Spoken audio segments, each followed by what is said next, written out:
Mi socijalisti, ovo je prilike kad se o tome govori, se razlikujemo od drugih.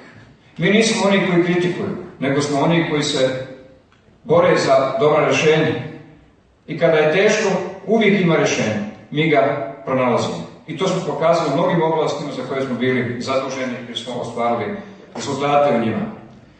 Mi nismo oni koji kritikuju niti ruše, nego smo oni koji predlažu i grade.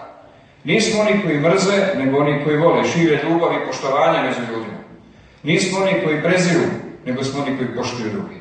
Pa i kad se razlikujemo, umijemo to normalnim riječima reći. I kada se ne slažemo sa nekim, ne vrijeđamo, ne koristimo ružne riječi, jer ružna riječ, ružnu riječ traži, a onda to nema kraja. Zato je krajnje vrijeme da u Republici Srpskoj ovladaju umjerene ideje, ovlada i prevlada umjerena politika, koja će naći prostora da angažuje što veći broj takvih ljudi u politički život, u društveni život u celini i da tako snažnije krenemo naprijed. Da se ne bavimo ni prošlošću, niti svim onim što nam je prošlost donijela ili što je njeno nasljeđe, nego da se bavimo onim što možemo da učinimo sutra, da sljedeći dan posle toga bude ljepši svakom čovjeku ove zemlje. Krajnje je vrijeme da nakon 21 godine ova zemlja, ova Republika Srpska živi bolje.